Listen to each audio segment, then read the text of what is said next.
हो गया। चलो स्टार्ट करें। तो हम पढ़ रहे हैं क्या, the human I and the colourful world. तो कलरफुल वर्ल्ड के बारे में हम लोग समझ रहे थे, जिसमें हमने देखा कलर के लिए अलग अलग कलर को शो अप करने के लिए रिस्पॉन्सिबल कौन है, प्रिज्म। फिर प्रिज्म के बाद हमने आगे पढ़ा था एटमॉस्फेरिक रिफ्रैक्शन को लेकर के, है ना। तो कल क्या क्या पढ़ा था, जल्दी एक बार रिवाइज करते हैं।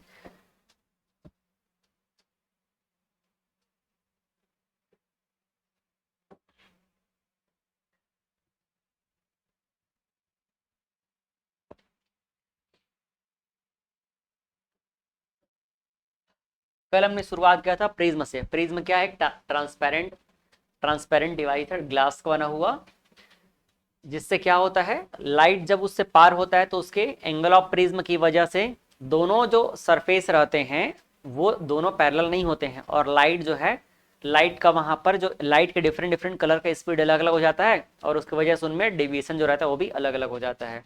और ऐसा होने की वजह से हमने देखा कि जो 7 colour of white colour components हैं वो सब के सब हमको अलग से दिखाई दे देते हैं। यहाँ तक कोई दिक्कत तो नहीं था किसी को भी, है ना। फिर हमने क्या देखा था, इसके बाद हमने देखा था कि डिस्पर्सन क्या होता है। तो डिस्पर्सन क्या है, डिस्पर्सन एक्चुअल में यही है प्रिज्म का। प्रिज्म से हम लोग एक लाइट को पार करके देखे तो वैसे ही सारे 7 कंपोनेंट ऑफ जो कलर है वो भी पार हुए, तो सारे सारे अलग हमको दिखाई देने लगे। तो व्हाइट लाइट का 7 कंपोनेंट ऑफ कलर में स्प्लिट होना ही डिस्पर्सन ऑफ लाइट कहलाता है। और उसमें जो सीक्वेंस मिला हमको, एक बैंड के फॉर्म में मिला, 7 कलर का एक बैंड था, उस बैंड को हम बोलते हैं स्पेक्ट्रम, और जो सीक्वेंस है नेम का अल्फाबेट उसको हम बोलते हैं एक्रोनम बोलते हैं। कॉज तो क्लियर है इसका, है ना। फिर हमने कॉन्सेप्ट देखा कि डेविएशन जो किस बात पर डिपेंड करेगा, डिपेंड करेगा उसकी स्पीड से। तो जिसका स्पीड कम रहेगा उसका वेवलेंथ भी कम होगा और उसका डेविएशन ज्यादा होगा। तो हमने देखा रेड कलर में डेविएशन क्या है, कम है, उसका स्पीड ज्यादा है, वेवलेंथ ज्यादा है और डेविएशन कम है। वैसे ही वॉयलेट कलर में क्या होगा, वेवलेंथ कम है, स्पीड कम, सॉरी वेवलेंथ कम है, स्पीड कम है और डेविएशन क्या उसमें ज्यादा है। ये हमने ऑर्डर भी देख लिया। हम वी से आर तक के जाएंगे तो वेवलेंथ कंटिन्यूअसली बढ़ता हुआ नजर आता है। तो रेड कलर का डेविएशन बहुत कम रहता है, वेवलेंथ ज्यादा रहता है। फिर हमने रिकॉम्बिनेशन देखा। रिकॉम्बिनेशन में क्या है, जैसे एक प्रिज्म से सारे कलर हमको सेपरेट होकर के मिल गए तो हम दूसरा वैसे ही प्रिज्मा को उल्टा करके लगा देंगे तो सारे वापस कंबाइन हो जाएंगे। फिर हमने रेनबो का फॉर्मेशन देखा। क्यों होता है रेनबो का फॉर्मेशन, सनलाइट जब जो एटमॉस्फेयर के अंदर वाटर के ड्रॉपलेट्स हैं उन पे एंटर करता है तो पहले रिफ्रैक्ट होगा, देन इंटरनली रिफ्लेक्ट होगा, और वापस आने के पहले फिर से एक बार क्या होगा, रिफ्रैक्ट होगा, और फाइनली जब हमारी आंखों पे पड़ेगा तो 7 कलर हमको दिखाई देने लगेंगे। ये सन के अपोजिट डायरेक्शन में देखने को मिलता है। फिर हमने देखा एटमॉस्फेरिक रिफ्रैक्शन। तो हमको समझ आ गया कि जब हम एटमॉस्फेयर में टॉप टू बॉटम आने की बात करते हैं तो एयर का डेंसिटी क्या होता है, इंक्रीज होता है, जिसकी वजह से ऑप्टिकल डेंसिटी भी इंक्रीज हो जाएगा। मतलब जब लाइट ऊपर से नीचे आता है तो उसको रेयरर से डेंसर मीडियम में एंटर करना पड़ता है, जिसकी वजह से बार बार उसका रिफ्रैक्शन होते रहता है, और वही रिफ्रैक्शन क्या कहलाएगा, एटमॉस्फेरिक रिफ्रैक्शन। एटमॉस्फेरिक रिफ्रैक्शन की वजह से पहला जो हमने फिनोमेना देखा, twinkling of star. Star twinkle करते क्यों नजर आते हैं, मतलब स्टार से आने वाला जो लाइट है हमको ब्लिंक करते करते हुए क्यों दिखाई देता है, क्योंकि जब वहां से लाइट आ रहा है तो बहुत दूर में होने की वजह से एक पॉइंट सोर्स की तरह हमारे लिए रहता है, और उस पॉइंट सोर्स से लाइट कभी हमारी आंखों पे तेज आता है, कभी कम आता है, कभी नहीं ही आता है। तो ऐसा होने की वजह से ब्लिंकिंग होने जैसा हमको लगता है। ब्लिंकिंग का कॉन्सेप्ट यही बोलता है। एक बल्ब ब्लिंक क्यों करता है, किसी एक इंस्टेंट में लाइट वहां से हमको आता हुआ नजर आया, दूसरे इंस्टेंट पे लाइट नहीं आया, फिर आया, तो ऐसे जो गैप होता है वही एक्चुअल में ब्लिंकिंग है। तो ये होता क्यों, एटमॉस्फेरिक रिफ्रैक्शन की वजह से। एटमॉस्फेरिक रिफ्रैक्शन की वजह से लाइट का कभी डायरेक्शन क्या हो गया, चेंज हो गया, तो वो वाला लाइट हमारी आंखों पर नहीं आया, फिर अगला लाइट हमारी आंखों पर आ जाएगा।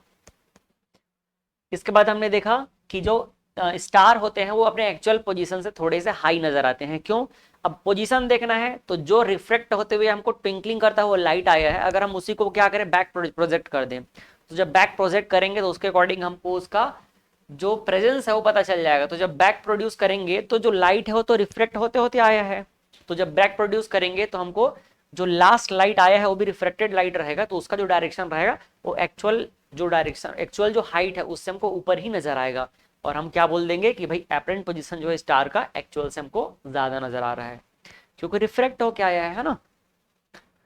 फिर देखो, इसके बाद हमने देखा कि प्लैनेट क्यों ट्विंकल नहीं करते हैं।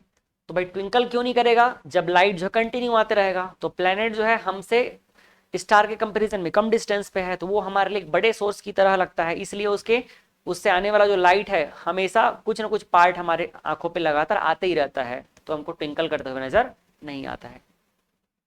क्लियर यहाँ तक के? तो अब हम स्टार्ट करते हैं आज का कहानी। तो आज हम देखेंगे वही एटमॉस्फेरिक रिफ्लेक्शन का अगला पार्ट जिसका नाम है advanced sunrise and delayed sunset. ये बात एकदम आपको अलग ही लगेगा, लेकिन हाँ मतलब नोटिस करने वाली बात है। हम कभी इन चीज़ों को नोटिस नहीं कर पाए हैं क्योंकि हम उतना साइंटिफिक चीज़ों को रिलेट नहीं कर पाते हैं, बट ऐसा होता है। क्या होता है? Advanced sunrise and delayed sunset. अब हमको तो भाई सन का एक्चुअल कहाँ पर थोड़ी पता चलेगा, जो सन से लाइट आ गया बस उतने को हम लोग जान पाएंगे। तो जब एक्चुअल में सन के पोजीशन को देखते हुए सन के पास जो पोजीशन के अकॉर्डिंग लाइट है और जो हम तक लाइट आता है उनको जब देखा जाएगा तो समझ आता है कि जो सनराइज होता है वो हमको पहले ही पता चल जाता है, एक्चुअल में सनराइज नहीं हुआ रहता है। वैसे ही सन जो है सेट नहीं हुआ रहता है, बट एक्चुअल में हमको क्या लग जाता है? सनसेट हो गया है। और ये लगभग 2 मिनट पहले लगता है हमको, 2 मिनट पहले ही हमको पता चल जाता है। हमें 2 मिनट पहले ही सनराइज दिख जाता है और 2 मिनट के बाद हमको सनसेट हुए नजर आता है। मतलब सनराइज पहले ही हो गया, सनराइज एक्चुअल में हुआ नहीं लेकिन हमको पहले ही उसका लाइट पता चल गया। वैसे ही सनसेट हो चुका है बट उसका लाइट अभी भी हमारे पास है। तो 2 मिनट पहले हमारे लिए 2 मिनट पहले सन का लाइट आ गया और 2 मिनट बाद तक के गया, तो ऐसा बोला जाए तो 4 मिनट एक्स्ट्रा हमको उसका लाइट जो है मिल रहा है। ऐसा होता क्यों है? ऐसा इसलिए होता है, देखो ये है सन का एक्चुअल पोजीशन, ठीक है, और ये है हमारा अर्थ, और इस अर्थ में है हम ये पर्सन है, ठीक। ये पर्सन कोई भी इंसान है उसके देखने की जो एक कैपेसिटी है कहाँ तक रहेगी? जैसे कि अगर मान लो मैं छत के ऊपर खड़ा हो गया तो मैं छत के ऊपर अपने आंखों के जो हाइट है उसी के अलाइन में देख सकता हूं मैं। अगर ऐसा हो जाएगा, मान लो मैं यहाँ छत के ऊपर खड़ा हूं तो क्या रोड से कोई जा रहा है उसको मैं देख पाऊंगा? अगर मैं छत के एकदम छत के जो कॉर्नर है वहां पर खड़े होने की बात नहीं बोल रहा हूं, ये छत है ये वाला,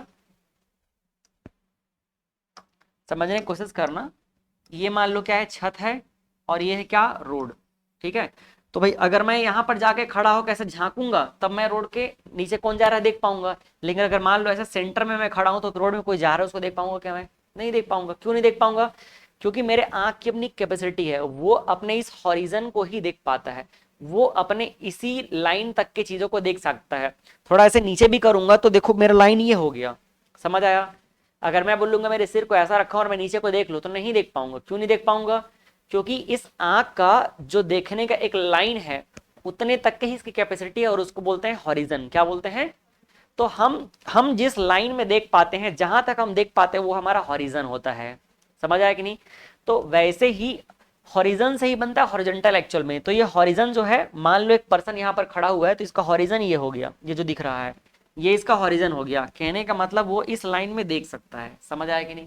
इसके नीचे वो नहीं देख पाएगा, इसके नीचे नहीं देख पाएगा, इसके ऊपर देख सकता है बट इसके नीचे नहीं देख पाएगा। हम अपने हॉरिजन के नीचे नहीं देख पाएंगे। क्लियर? अब आते हैं हम इस कहानी को समझने के लिए। हॉरिजन क्लियर हुआ क्या है? जब ये पर्सन यहाँ पर खड़ा हुआ है, यहाँ पर देख रहा है, तो सन का एक्चुअल पोजीशन ये है, उसके हॉरिजन के नीचे है, जिसको देख नहीं पाएगा। सन एक्चुअल में हमारे जो हॉरिजन में जब आता है तभी हमको दिखाई देता है, तो सन अभी हॉरिजन में नहीं आया है। ये कब की बात है? अगर हम थोड़ा सा डायरेक्शन को देखें तो देखो ये क्या हो जाएगा? नॉर्थ, ये क्या हो जाएगा? साउथ, ये क्या हो जाएगा? ईस्ट, और ये क्या हो जाएगा? वेस्ट। सनराइज कहाँ से होता है? ईस्ट से।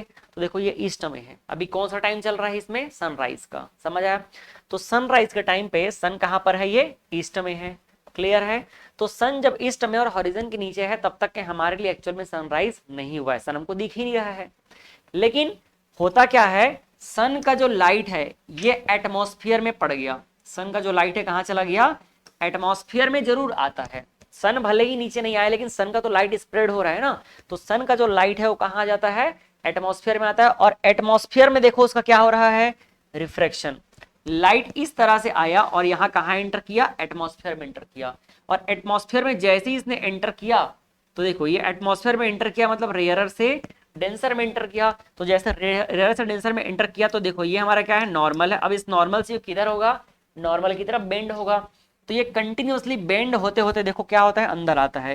ये क्या हो रहा है, कंटिन्यूअसली देखो बेंड होते होते ये अंदर आ रहा है, समझ आ रहा है। और बेंड होते होते अगर अंदर आ रहा है और इस बेंड वाले लाइट को मैं वापस क्या करूं, यहां से अगर प्रोजेक्ट करूंगा तो ऐसा भागेगा, यहां से प्रोजेक्ट करूंगा ऐसा पोजीशन दिखेगा। तो फाइनली जो आंखों पे लाइट आया है उसको अगर प्रोजेक्ट किया जाए तो देखो सन का हमको पोजीशन यहां पे नजर आता है। ये बात समझ आएगी नहीं। जब हम सन यहां पर है लेकिन उसका जो लाइट है हमारे पास सीधा नहीं आया, कैसा आया, बेंड होते होते आया। अगर ये लाइट जो है ऐसे ही आता बेंड होकर के तो हम प्रोजेक्ट करते तो हमको ऐसा सन का पोजीशन मिलता, बट सन का जो लाइट है कैसे आ गया हमारे पास, बेंड होकर के आ गया। ये देखो पूरा क्या हो गया है, सन का जो लाइट यहां पर आया है बेंड होकर के आ गया। अब इस बेंड लाइट को अगर हम वापस बैक साइड में स्ट्रेट प्रोड्यूस करेंगे तो उसके अकॉर्डिंग सन का पोजीशन यहां पर मिल गया। और अब जो हमको सन का पोजीशन दिख रहा है वो हमारे हॉरिजन के ऊपर है कि नीचे है, ऊपर है, तो ये तो हमको दिख ही जाएगा। इसीलिए हमको जो सन है वो क्या लगता है, सनराइज हुए बिना ही लगता है कि सनराइज हो चुका है, क्योंकि उसका लाइट हमारे आंखों में पहले ही आ गया। क्यों आ गया, क्योंकि लाइट तो बेंड होकर आ गया। ऐसे ही ना जब वापस सनसेट होता है तो सनसेट जब होगा तो सनसेट कब होगा, सनसेट होने का मतलब है हॉरिजन के नीचे चले जाना। हमको कब दिखाई नहीं देगा, जब वो हॉरिजन के नीचे चला जाएगा तो। लेकिन क्या होता है, अगर वो हॉरिजन के नीचे चला भी गया, हॉरिजन के नीचे चला भी गया तो भी इसका जो लाइट है हमारे पास कैसे होता है, इस तरह से बेंड होकर के हमारी आंखों पे आता है। और जब ये बेंड होकर के हमारी आंखों पे आता है, इसको प्रोजेक्ट किया जाए तो उसका पोजीशन हमको यहाँ पे नजर आता है। तो ये सन सेट हो भी गया तो भी उसका लाइट हमारे पास आ ही रहा है। तो इसीलिए जब सनराइज नहीं हुआ है तो भी हमको उसका लाइट मिल जाता है, और सनसेट हो गया तो भी उसका लाइट हमको मिल जाता है। और इसीलिए हम बोलते हैं कि एडवांस सनराइज है और डिलेड सनसेट है। इसको लगभग 2 मिनट माना जाता है कि 2 मिनट पहले क्या हो रहा है, हमको सनराइज पता चल जा रहा है, और 2 मिनट लेट तक के सनसेट का हमको लाइट दिख रहा है। यह है सनराइज सनसेट की कहानी। क्या आप लोगों को ऐसा लगता है कि इसका डायग्राम में और ये वाला जैसे बताया बना के दिखाया था पूरा, ये पूरा इस तरह से ऐसे बना के दिखाने की जरूरत है, पूरा बेंड करके नहीं है ना जरूरत? तो चलें आगे, ठीक है। सेम कहानी है, बस उसी को हम लोग क्या कर दिए, स्टार के रेफरेंस में ना देख करके हम लोग सन के रेफरेंस में देख लिए। क्लियर है? तो आप लोगों को दोनों साइड बनाने की जरूरत नहीं है क्योंकि दोनों सेम है, सनराइज या सनसेट किसी एक को बना देना काम चल जाएगा। यहाँ पर क्या बनाया गया है, सनराइज। कैसे पता सनराइज है करके, क्योंकि सन कहाँ पर है, इस डायरेक्शन में है ना, ये इस डायरेक्शन देख लो है ना, नॉर्थ साउथ ईस्ट और ये वेस्ट, तो ये हमारा सनराइज का है। कोई दिक्कत? ये सारा चीज जो मैंने समझाया वो लिखा हुआ है, देख सकते हैं। When the sun is slightly below, when the sun is slightly below the horizon, the sunlight coming from less dense to more dense air, कहां से आएगा, कम डेंस से ज्यादा डेंस में आएगा, मतलब रेयर से डेंसर में आएगा। इज रिफ्रेक्टेड डाउनवर्ड, इधर होगा नीचे डाउनवर्ड, और हमको आसानी से दिख जाएगा। Due to this reflection the sun appears to be raised above the horizon, और उसी की वजह से हमको सन कहां पर दिखेगा, हॉरिजन के ऊपर नजर आएगा। And here rising of sun can be seen about 2 minute before the actual position, इसीलिए हमको 2 मिनट पहले ही वो अपने एक्चुअल पोजीशन से हमको ऊपर दिखाई दे देता है। Similarly due to this atmospheric reflection sun can be seen delay about 2 minute even sun has set below horizon, और यही एटमॉस्फेरिक रिफ्लेक्शन की वजह से सन का जो लाइट है सन के सेट हो जाने, मतलब सन के डूब जाने के बावजूद भी हमको 2 मिनट तक के दिखाई देता है। तो यहाँ पर एक नोट करके पॉइंट लिखा है, the day could have been shorter by 4 minutes approx if the earth had no atmosphere. तो वो अगर अर्थ का एटमॉस्फेयर नहीं रहेगा तो क्या हो जाएगा, जो हमें 2 मिनट पहले सनराइज होते हुए नजर आ जा रहा है और 2 मिनट बाद तक के हमको सनसेट के बाद 2 मिनट लाइट हमको मिल रहा है, वो नहीं मिलेगा। मतलब हमारे लिए 4 मिनट क्या हो जाएगा, कम हो जाएगा। ठीक है, हमारे दिन का 4 मिनट कम हो जाएगा अगर अर्थ का एटमॉस्फेयर नहीं रहा तो। कोई दिक्कत? अगला हम देखेंगे apparent flickering of object place behind a hot object. इसको तो आप लोग भी जरूर फील किए होंगे, जब कोई चीज गर्म रहता है देखना वो कैसे लहराते रहता है ना। अगर मान लो कोई गर्म चीज, गर्म लोहा आप देखना तो उसके गर्म लोहे के ऊपर जो है एकदम अलग तरीके से मतलब लहराते रहेगा जो है, तो वो क्यों, उसको फ्लिकरिंग बोलते हैं। क्या बोलते हैं, फ्लिकरिंग, है ना। तो जो भी हॉट ऑब्जेक्ट रहता है या फिर जो आग है, आग देखने ऐसे से लहराते रहता है, वो फ्लिकर क्यों करता है, ये पूछ रहा है। तो क्यों करता है फ्लिकरिंग? करने का सिंपल सा रीजन यही है, फ्लिकरिंग करने का मतलब ट्विंकल से आप रिलेट करो उसको भाई। जैसे ही आग गर्म हुआ तो उसके आसपास का जो एयर है वो भी क्या हो जाएगा, गर्म हो जाएगा। पर हमको पता है कि जो भी चीज गर्म होता है वो हल्का हो जाता है, और हल्का होकर कहाँ चला जाएगा, ऊपर। अब उसका जगह लेने की कौन आ जाएगा, फिर से ठंडा हवा आ जाएगा। तो कंटिन्यूअसली हवा जो है क्या हो रहा है, गर्म होकर ऊपर जा रहा है, फिर ठंडा हवा आ रहा है, फिर ऊपर जा रहा है, ठंडा हवा आ रहा है। मतलब वहां पर एयर क्या हो रहा है, लगातार एयर का डेंसिटी चेंज हो रहा है। और एयर का डेंसिटी चेंज हो रहा है तो उस जगह का जो लाइट है उसके लिए मीडियम भी क्या हो रहा है, कंटिन्यूअसली चेंज हो रहा है। तो अगर कंटिन्यूअसली चेंज हो रहा है तो रिफ्लेक्शन तो होगा, और रिफ्लेक्शन होगा तो फिर लाइट कैसा लगेगा हमको, फ्लिकर करता हुआ नजर आएगा। ये बात समझ आया कि नहीं आया? देखो वही चीज लिखा हुआ है, the air below the hot surface become hot and rise. जो भी हॉट सरफेस है उसके पास का हवा क्या हो जाएगा, गर्म हो जाएगा, और वो राइज हो जाएगा, ऊपर चला जाएगा। The space is occupied by cool air, फिर उसको लेने के लिए कौन आ जाएंगे उस जगह को, ठंडे हवा आ जाएंगे, कूल एयर आ जाएंगे। As refractive index of hot air is less than the cool air. क्या बोल रहा है, जो as refractive index of hot air is less than the cool air due to the decreasing density there is decreasing refractive index. अब यहाँ पर क्या बोल रहा है, जो हॉट है उनका जो एयर क्या रहेगा, हॉट एयर है उनका रिफ्रेक्टिव इंडेक्स लेस रहेगा एज कंपेयर टू कूल। हमको पता है ना भाई, जो गर्म रहता है वो क्या हो जाता है, हल्का। तो उनका डेंसिटी क्या हो जाएगा, हल्का हो जाएगा, कम हो जाएगा। तो refractive index of hot air is less then cool air. और ठंडा हो, जो ठंडा है उसका क्या है, रिफ्रैक्टिव इंडेक्स ज्यादा है, तो फिर से वहां नीचे आ जाएगा। और ऐसा करने के बाद हमको देखने को मिल रहा है कि density decreases, there is decrease in refractive index. और रिफ्रैक्टिव इंडेक्स भी क्या हो रहा है, लगातार डिक्रीज हो रहा है, डेंसिटी भी लगातार डिक्रीज हो रहा है। Since refractive mediums are not stationary, और वहां पर का जो मीडियम है वो क्या है, स्टेशनरी नहीं है, तो उसका रिफ्रैक्टिव इंडेक्स भी क्या हो जाएगा, वेरी करता रहेगा।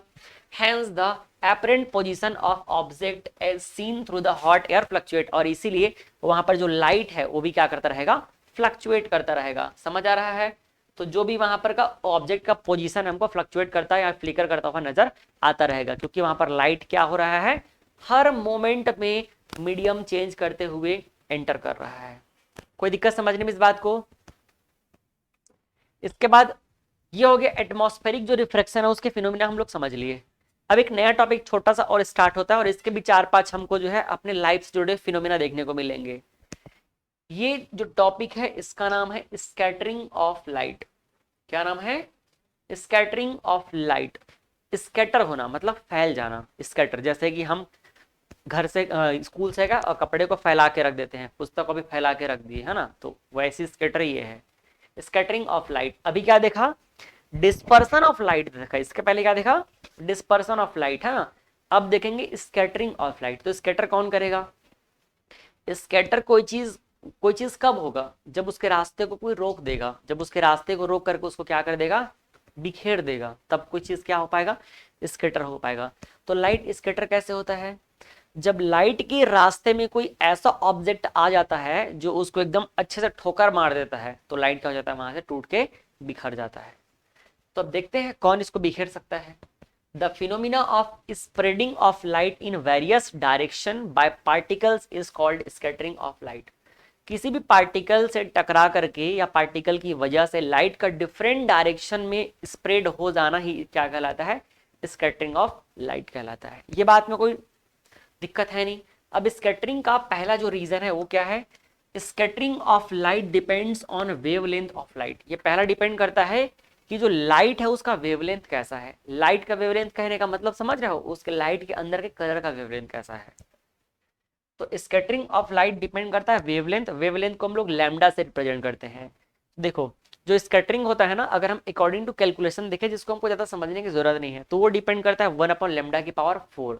हमको सिर्फ ये मतलब रखना है, λ4 को गोली मारो, सिर्फ बोलो 1/λ। ठीक है, हमको रिलेशन देखना है सिर्फ। तो scattering is direct in scattering is inversely proportional. कैसा प्रोपोर्शनल है, उल्टा, इनवर्सली प्रोपोर्शनल टू क्या हो जाएगा ये, वेवलेंथ। ये दिख रहा है कि नहीं,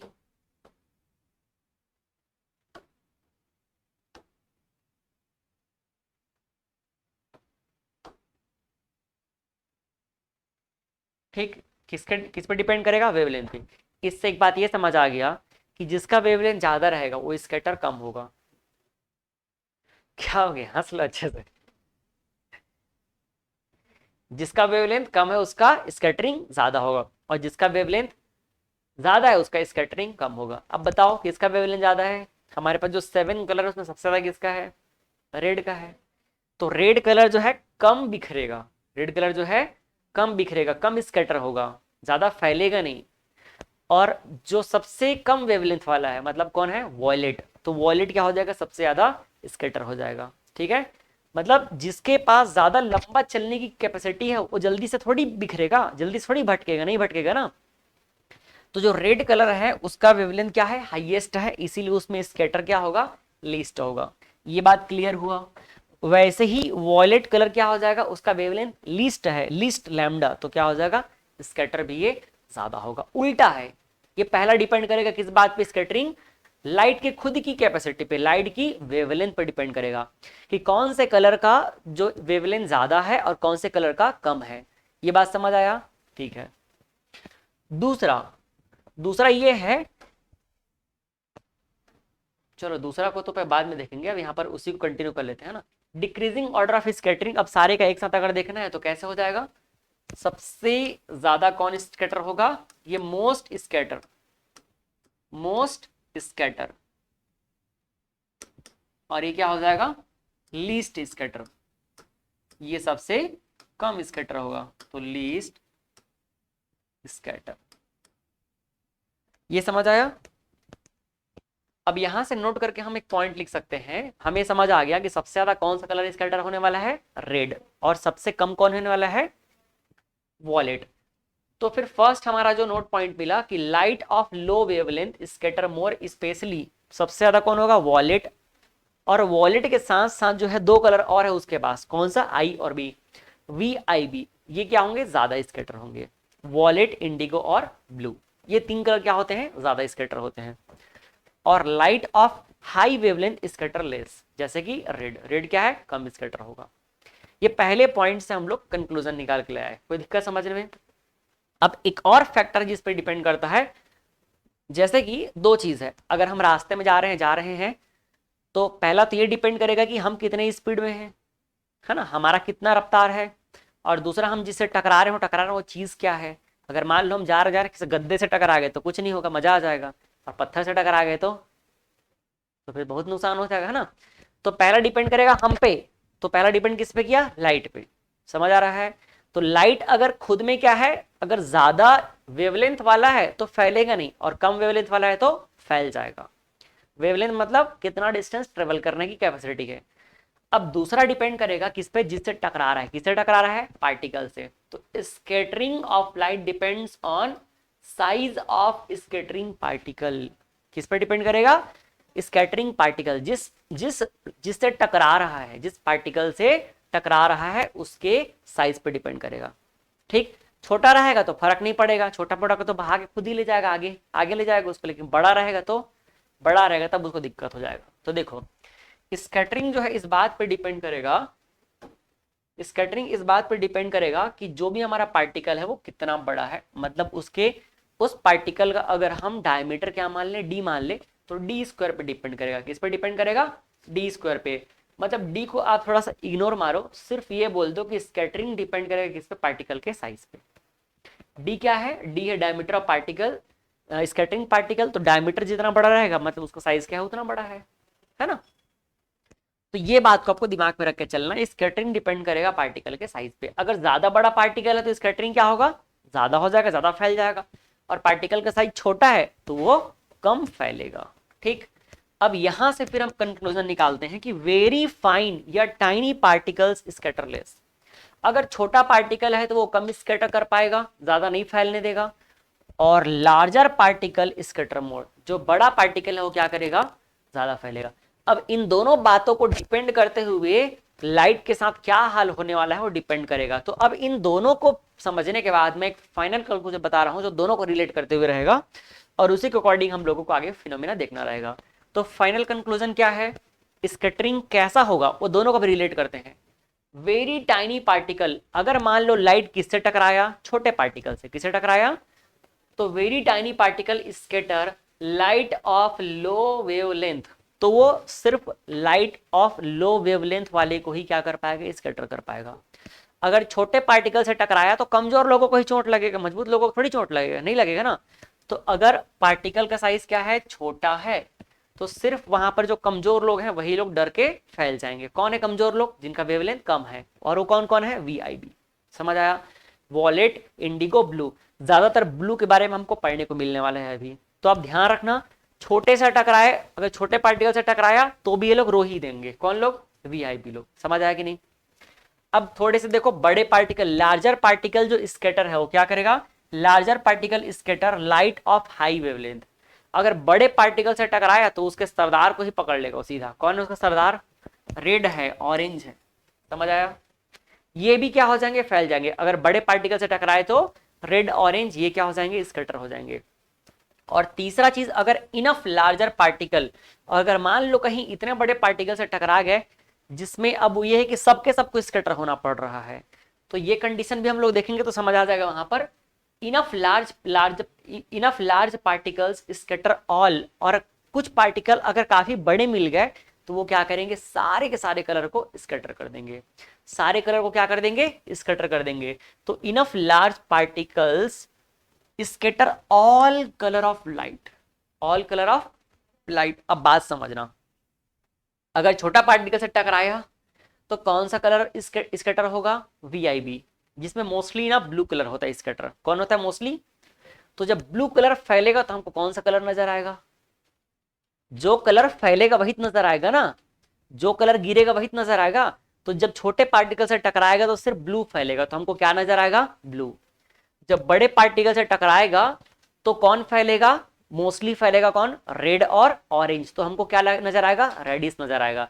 लेकिन अगर काफी बड़े पार्टिकल से अगर वो टकरा गया, इनफ पार्टिकल मतलब ऐसा इतना बड़ा पार्टिकल जो सारे कलर को एक साथ क्या कर दिया, स्कैटर कर दिया, तो हमको सारा का सारा कलर एक साथ नजर आएगा। और जब सारा कलर हमारी आंखों में एक साथ आएगा तो क्या हमारे आंख की कैपेसिटी इतनी है कि सबको उसको सेपरेट कर पाए, नहीं, मतलब हमको क्या नजर आएगा, व्हाइट लाइट नजर आएगा। समझ आया। तो जब enough large particle scatter all colour of light, जब ऑल कलर ऑफ लाइट एक साथ स्कैटर होगा तो hence it appears white light, तब हमको क्या नजर आएगा, व्हाइट लाइट। ये सारी चीजों को मतलब पढ़ने के बाद, दोनों फैक्टर को पढ़ने के बाद ये फाइनल कंक्लूजन है, यही आपको काम आने वाला है। इसमें कुछ डाउट हो तो बताओ मुझे। छोटे पार्टिकल से छोटा कलर, छोटे वेवलेंथ का कलर स्कैटर होगा तो कौन सा, वीआईबी, ठीक है। बड़े पार्टिकल से बड़ा वाला वेवलेंथ मतलब रेड और ऑरेंज स्कैटर होगा। और अगर और ज्यादा बड़ा पार्टिकल मिल गया, इनफ लार्जर, ये वर्ड आप याद रखना, इनफ लार्ज पार्टिकल अगर हमको मिल गया जो सारे कलर को क्या कर दे रहा है, स्कैटर कर दे रहा है, तो कौन सा कलर नजर आएगा, व्हाइट लाइट नजर आएगा। समझ आ गया, ठीक। अब यहीं पे एक छोटा सी जो क्लास 9 में पढ़े थे उसको मैं सोचा कि बस रिकॉल करा देता हूं। टिंडल इफेक्ट पढ़े थे, तो टिंडल इफेक्ट क्या होता है, scattering of light. Tyndall effect में क्या होते हैं, जो कोलॉइड के पार्टिकल होते हैं, जब लाइट उसमें से पार होता है तो कोलॉइड के पार्टिकल क्या करते हैं, उसके रास्ते को विजिबल बना देते हैं। और यही विजिबिलिटी क्या कहलाती है, टिंडल इफेक्ट कहलाता है। पढ़े थे ना, the phenomenon of light, scattering of light by colloidal particle. Colloidal particle मतलब अगर वाटर के अंदर हम लोग आटा को मिला देंगे तो देखना वो कभी सेटल नहीं होगा, वो तैरते रहेगा, कुछ सेटल होगा फिर ऊपर तैरते रहेगा, तो ये सब बोलते हैं कोलॉइडल पार्टिकल। तो कोलॉइडल पार्टिकल में अगर लाइट पास होगा तो लाइट जो है उसके पूरे रास्ते को क्या कर देता है, विजिबल कर देता है, और वही क्या कहलाता है, टिंडल इफेक्ट। ऐसा क्यों होता है, क्योंकि कोलॉइड के पार्टिकल उस लाइट से टकरा करके उसके लाइट को स्कैटर कर देते हैं। क्या कर देते हैं, उसको स्कैटर कर देते हैं, इसीलिए उनका जो है हमको रास्ता दिखाई देने लग जाता है, और इसको हम क्या बोलते हैं, टिंडल इफेक्ट। जैसे एग्जांपल क्या है, sunlight passes through a canopy. Canopy मतलब जैसे जंगल है तो जंगल में दो पेड़ों के बीच का जो गैप है ना, ये इस तरह से देख लो, ये सब कैनोपी कहलाता है ना। ये देख लो किसी मतलब छत है ऊपर, पुराने जमाने के हवेली महल, तो वहां ऊपर में क्या रहता है, गैप रहता है, वहां से ये सनलाइट आ रहा है। तो जब सनलाइट आ रहा है देखो ये हमको रास्ता दिखाई दे रहा है ना, ये इसमें क्या है, सारे धूल के टुकड़े हैं, धूल के टुकड़े हैं ना उसमें।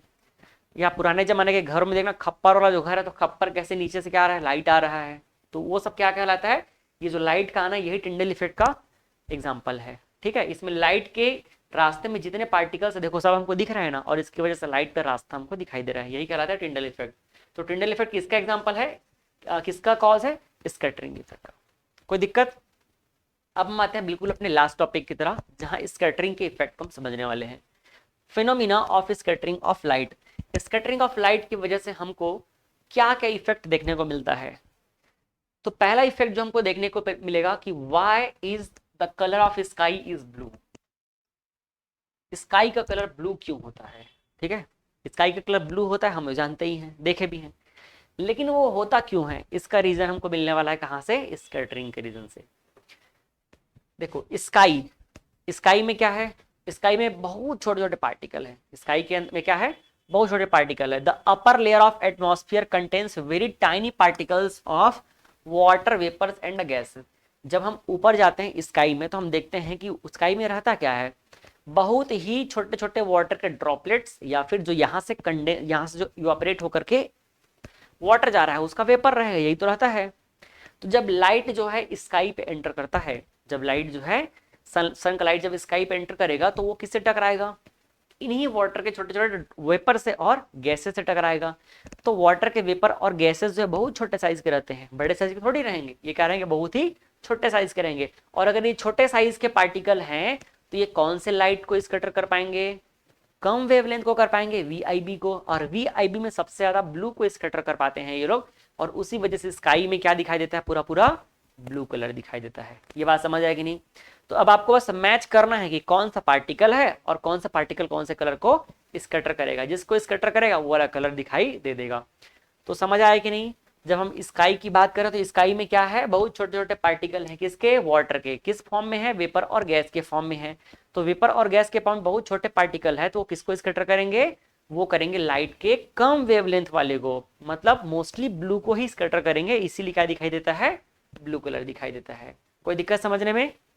तो when sunlight passes through this atmosphere, light of shorter wavelength, mostly क्या लिखा है?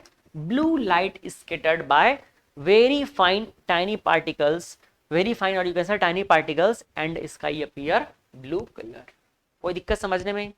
ठीक, आप अगर इन 3 पॉइंट को समझ चुके हो तो फिर अब कुछ भी समझने में दिक्कत नहीं है। छोटा पार्टिकल रहेगा तो वीआईबी को स्कैटर करेगा तो हमको वीआईबी कलर दिखाई देगा। लार्जर है तो बड़े कलर वेवलेंथ वाले को स्कैटर करेगा तो क्या दिखाई देगा? ऑरेंज और रेड दिखाई देगा। और अगर इनफ लार्जर पार्टिकल है, इनफ लार्ज पार्टिकल है तो वो सभी कलर को कर देगा, तो हमें क्या दिखाई देगा? व्हाइट लाइट दिखाई देगा। तो एटमॉस्फेयर में कौन सा था? छोटा सॉरी, स्काई में क्या था? छोटा पार्टिकल। तो किसको स्कैटर किया? वीआईबी को। तो ब्लू सबसे ज्यादा स्कैटर होता है, तो इसलिए क्या दिखाई दिया? Blue colour. कोई दिक्कत? अब दूसरा हमको मिलता है कि वाई क्लाउड अपीयर व्हाइट। बादल जो है व्हाइट क्यों दिखते हैं, ये पूछ रहा है। तो भाई क्लाउड किससे बनता है? क्लाउड बनता है, क्लाउड के अंदर वाटर क्या होता है? लिक्विड के फॉर्म में आ जा रहता है, छोटे छोटे ड्रॉपलेट के फॉर्म में आ जा रहता है। Clouds are formed by the water vapours which condense to form larger size of water droplet. यहां से अर्थ से जो वाटर है वेपर के फॉर्म में ऊपर गया और वहां जाके क्या हो जाता है? कंडेंस हो जाता है। कंडेंस मतलब जो यहां से वेपर गया गैस के फॉर्म में, ऊपर जाके क्या हो जाता है? लिक्विड में कन्वर्ट हो जाता है, तभी तो क्लाउड का फॉर्मेशन होता है ना। तो क्लाउड के अंदर एक्चुअल में रहता क्या है? क्लाउड के अंदर में एक्चुअल में वाटर के छोटे छोटे ड्रॉपलेट्स रहते हैं। समझ आ रहा है? और ड्रॉपलेट्स एकदम छोटे थोड़ी रहते हैं, ड्रॉपलेट्स बड़े साइज के रहते हैं। मतलब गैस और लिक्विड में कितना बड़ा डिफरेंस आप समझ पा रहे हो ना। जब हम पिछला एग्जांपल देखे तो वहां गैस था और यहाँ पर क्या हो गया? वो लिक्विड हो गया। तो जब क्लाउड से लाइट टकराता है, जब क्लाउड पे पड़ता है लाइट, क्योंकि हमको कोई भी चीज दिखाई क्यों देता है? जब उस पर टकराता है। जब इस स्काई पे टकराया, जब स्काई पे लाइट आया तो हमको स्काई दिखाई दिया, अब जब क्लाउड पे लाइट आया तो हमको क्लाउड दिखाई देगा। समझ आया कि नहीं? तो देखो यहाँ पर क्या हो रहा है? Clouds are formed by the water vapours which condense to form larger size of water droplets. मतलब क्लाउड के अंदर है वाटर ड्रॉपलेट्स। अब क्या होगा? When sunlight passes through the cloud. अब सनलाइट आया कहां पर? क्लाउड में। All the colours of lights are scatter. तो जो वाटर के ड्रॉपलेट क्या हैं? काफी बड़े साइज के हैं और वो लाइट के सारे कलर को स्कैटर कर देंगे। लाइट के सभी कलर को स्कैटर कर देंगे, और जब सभी कलर स्कैटर हो जाएंगे तो सभी कलर हमको एक साथ दिखाई देंगे, और वो एक साथ जब दिखाई देंगे तो कौन सा कलर दिखाई देंगे? व्हाइट। समझ आ रहा है? Scatter colour, all colour of light are scattered by water droplets and clouds appear white. और हमको क्लाउड कैसा दिखाई देगा? White colour. कोई दिक्कत समझ रहे हो इस बात को? एकदम बढ़िया समझ आ रहा है, ठीक। दो चीज समझे, पहला स्काई ब्लू क्यों दिखता है, दूसरा क्लाउड व्हाइट क्यों दिखता है। क्लाउड के अंदर क्या है, ड्रॉपलेट, ड्रॉपलेट सभी कलर को स्कैटर कर दिए तो क्या दिखेगा, व्हाइट।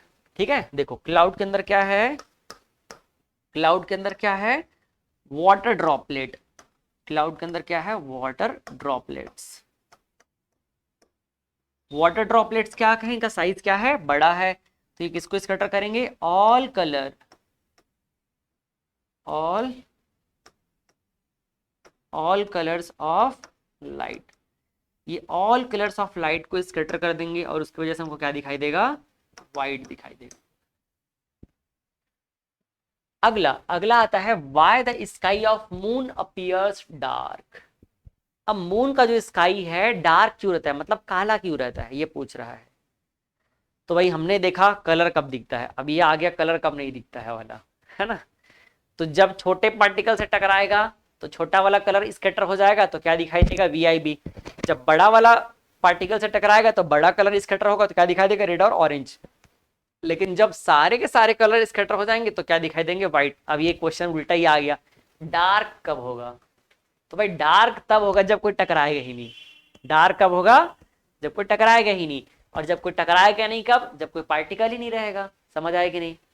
तो देखो, on the surface of moon, on the surface of moon there is no atmosphere. Earth पे एटमॉस्फेयर है, मून पे एटमॉस्फेयर नहीं है। तो अगर मून पे एटमॉस्फेयर नहीं है तो therefore scattering phenomena does not occur, और वहां पर स्कैटरिंग हो ही नहीं पाएगा। जब स्कैटरिंग ही नहीं होगा तो कोई लाइट दिखेगा क्या, नहीं दिखेगा।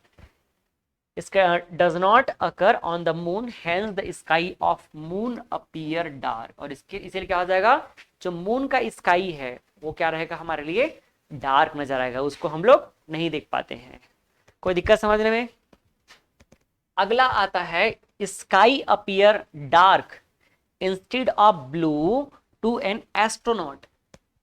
एस्ट्रोनॉट मतलब समझ रहे हो ना, जो लोग कहाँ जाते हैं, जो लोग स्काई में जाते हैं, है ना, जो वहां जाकर ऊपर जाकर एक्सपेरिमेंट करते हैं। तो वो लोग जब जाते हैं अपने जो भी स्पेशल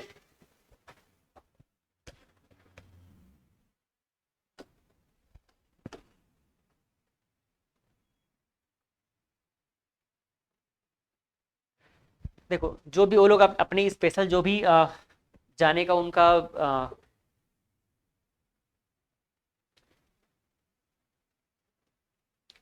क्या बोलते हैं वो लोग जिसमें जाते हैं उसको क्या बोलते हैं, स्पेसशिप। स्पेसशिप नहीं, अरे अभी जो गए थे उसको क्या बोलते हैं, दिमाग से उतर गया। चलो ठीक है, बस ये समझ लो कि जो एस्ट्रोनॉट है जब वो लोग कहाँ जाते हैं, कभी भी कभी भी वो लोग क्या करते हैं, मतलब ऊपर जा करके इस स्काई पे कभी भी एक्सपेरिमेंट करना रहता है। तो ऊपर जब जाते हैं तो वो लोग क्या करते हैं, अर्थ से धीरे धीरे धीरे धीरे लेवल को छोड़ते छोड़ते ऊपर जाते हैं। और एक समय आता है जब वो लोग अर्थ के एटमॉस्फेयर से भी ऊपर चले जाते हैं। तो हमको ब्लू दिखाई देता है, हम कहाँ से देख रहे हैं, अर्थ से। लेकिन जो एस्ट्रोनॉट है वो स्काई के ऊपर चले गए तो उनको कैसा दिखाई देता है, वो रहा है, उनको जो है डार्क दिखाई देता है। क्यों दिखाई देता है भाई, अब वो लोग कहाँ चले गए, वो लोग स्काई के ऊपर चले गए ना, तो उनके लिए कहाँ स्कैटरिंग हो रहा है, उनके लिए स्कैटरिंग नहीं हो रहा है, मतलब उनके लिए कोई भी तरीके से उनके लिए एटमॉस्फेयर है क्या, नहीं है। उनके लिए स्काई है क्या, नहीं है। तो उनके लिए तो स्कैटरिंग होगा ही नहीं ना। तो जब उनके लिए नहीं होगा तो भाई उनको क्या दिखेगा, डार्क दिखेगा। हमारे लिए स्काई है लेकिन वो तो स्काई के ऊपर चले गए तो उनको क्या दिखेगा, डार्क ही दिखेगा। The sky appears dark instead of blue to an astronaut because there is no atmosphere in the outer space. जब वो ऊपर चले गए तो ऊपर में क्या है, वो स्काई के ऊपर चले गए ना, तो वहां ऊपर में और एटमॉस्फेयर थोड़ी है, ऊपर में नहीं है एटमॉस्फेयर। तो ऊपर में there is no atmosphere in the outer space that can scatter the light, जो लाइट को स्कैटर कर सके। तो जब वो ऊपर चले गए तो उनके ऊपर में और जहां पर है वहां पर और कोई एटमॉस्फेयर या स्काई नहीं है। तो वहां पर अगर स्काई नहीं है तो वहां पर लाइट का स्कैटरिंग होगा ही नहीं। और जब वो देखेंगे तो क्या दिखाई देगा, as the light as sunlight is not scatter, not scatter, so no scattered light reaches in the eyes of the astronaut and sky appears dark to them।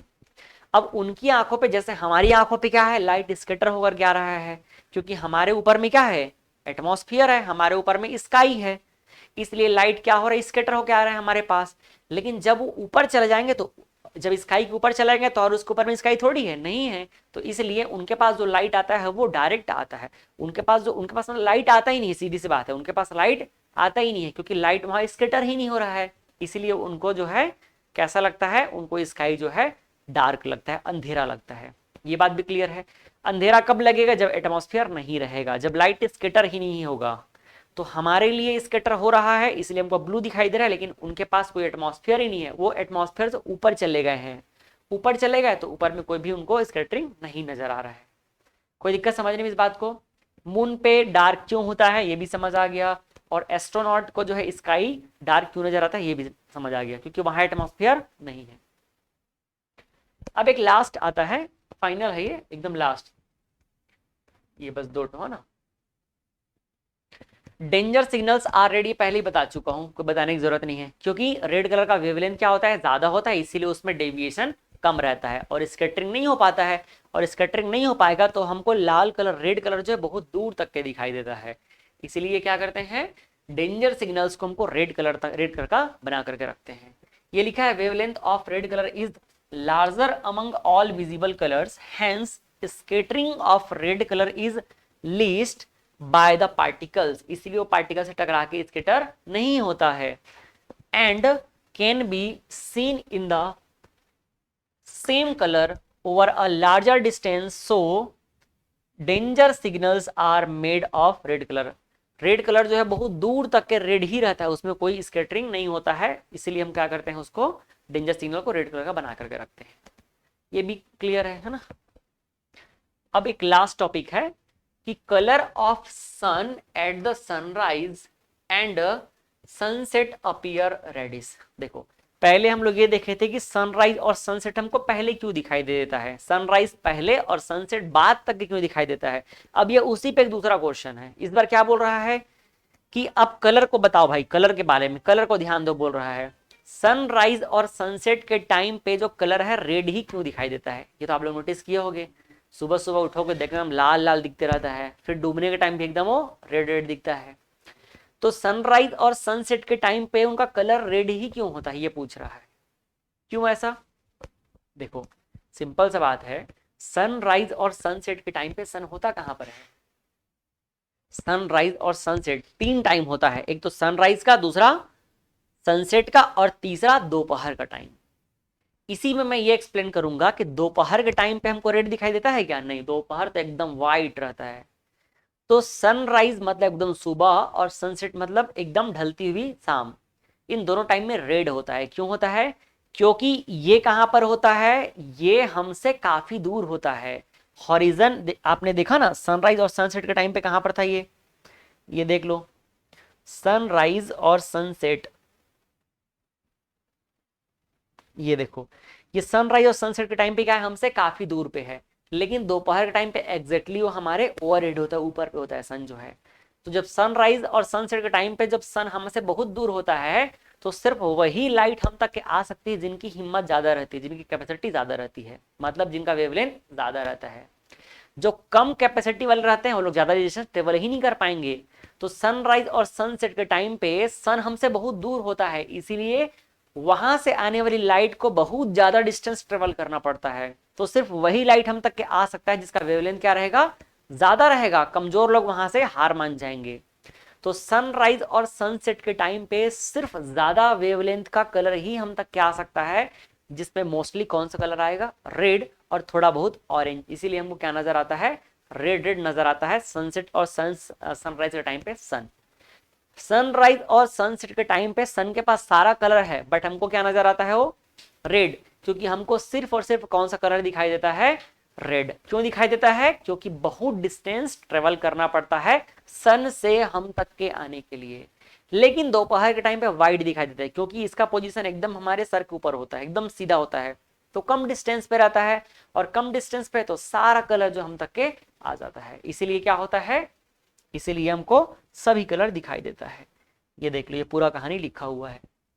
Reason during sunrise and sunset sun is near the horizon, कहां पर रहता है ये, horizon के पास रहता है, near the horizon. Hence sunlight passes thicker layer of air, और वो क्या करेगा, एयर के सारे लेयर को पार करते करते आएगा, एंड कवर्स लार्जर डिस्टेंस, और इसलिए वो क्या करेगा, बहुत डिस्टेंस कवर करके आएगा। उसको बहुत सारे एयर के लेयर को पार करते हुए हमको आना पड़ेगा, कहां पर है, हॉरिजन के पास है। In the atmosphere before reaching in our eye, हमारी आंख में पहुंचने से पहले उसको बहुत सारा डिस्टेंस ट्रेवल करना पड़ेगा। In this way most of the blue light and other wavelength lights are scatter away by the particles. तो ब्लू लाइट हो गया और बाकी जितने कलर के लाइट है सब के सब रास्ते में ही क्या हो जाएंगे, फैल जाएंगे, रास्ते में ही स्केटर हो जाएंगे, वो हमारी आंखों तक के आ ही नहीं पाएंगे। Therefore the light that reaches our eye contain only larger wavelength light, mostly red and orange। तो जो लाइट हमारी आंखों तक के आ सकता है वो सिर्फ कौन सा वाला कलर का है, वो है हायर वेवलेंथ लाइट, जिसके अंदर मोस्टली क्या आता है, रेड और orange. Hence it gives rise the reddish appearance of the sun and sky at the sunrise and sunset.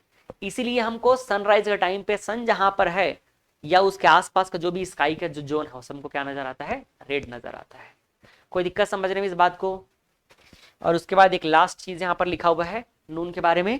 At noon क्या हो जाएगा, light coming from sun overhead position. Sun कहां पर रहता है, बिल्कुल हमारे ओवरहेड पोजीशन पे। सनराइज सनसेट के टाइम पे कहां पर रहता है, होरिजन पे रहता है, लेकिन लेकिन नून टाइम पे कहां रहता है, overhead position. Could travel relevantly a shorter distance, और जब नून टाइम पे वो हमारे ओवरहेड पे है, मतलब हमारे हेड के जस्ट ऊपर है, तो उसको उसके कंपैरिजन में बहुत कम डिस्टेंस ट्रेवल करना पड़ता है। So it appears white light because only little amount of blue and violet colours are scatter, क्योंकि वहां पर ब्लू और जो लाइट है, ब्लू और जो वॉयलेट है, उसका थोड़ा सा ही लाइट जो स्कैटर हो पाता है, और बाकी सब के सब हम तक के आसानी से आ जाता है पूरा का पूरा। कोई दिक्कत समझने में इस बात को, ठीक। तो ये हमारा चैप्टर जो है फाइनली फिनिश हो गया। कुछ डाउट हो तो पूछ सकते हो आप लोग। हाँ, मून कभी कभी मून कभी कभी रेड क्यों दिखता है, ऐसा तो कब दिखा है यार।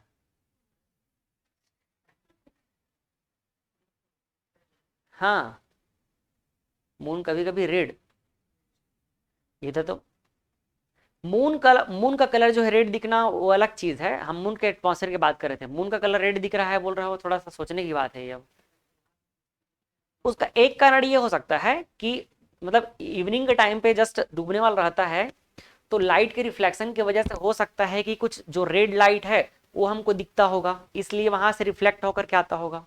ये एक रीजन हो सकता है। जो रेड, क्योंकि इवनिंग के टाइम पे तो मोस्टली क्या होगा, रेड कलर ही दिख पाता है, तो हो सकता है कि उसके रिफ्लेक्शन की वजह से ऐसा नजर आता होगा। तो ये आपको दिखा ही, किसी ने बोला है ऐसा? है? अच्छा अच्छा अच्छा। हाँ हाँ, तो उसका फिर रीजन वही रहेगा, जो सन का लाइट का रिफ्लेक्शन वही रहेगा। चलो एक आध बार मुझे भी देखना पड़ेगा यार, मैंने तो नोटिस ही नहीं किया इस बात को। ठीक है, फोन लगा के बताना उस दिन, ठीक है। हाँ ठीक है, बाकी उसका रीजन वही रहेगा, सन के लाइट का रिफ्लेक्शन है। ठीक है यार, क्लोज कर दो उसको।